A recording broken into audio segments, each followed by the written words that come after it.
Welcome. In this video, I'll show you how to remove followers here on TikTok. Alright, if you found this video helpful, please leave a like and subscribe to the channel for more such tutorials. So first up, open up the TikTok app. And once you're in here, tap your profile. And here you have your profile. So what we're going to do here is just basically tap on followers. Tap on it.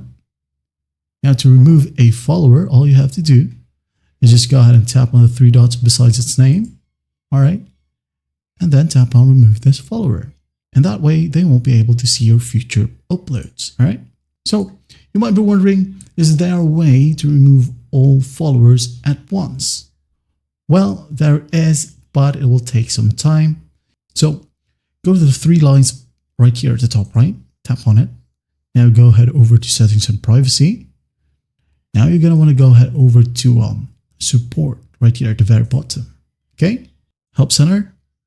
Now in here, just make sure to get in touch with a support, okay? Now tell them that you want to remove all of your followers or delete them. You can just easily state that to the support. And once done, the support will just guide you to the next steps. That's basically it. I hope this video helps and I'll see you in the next one.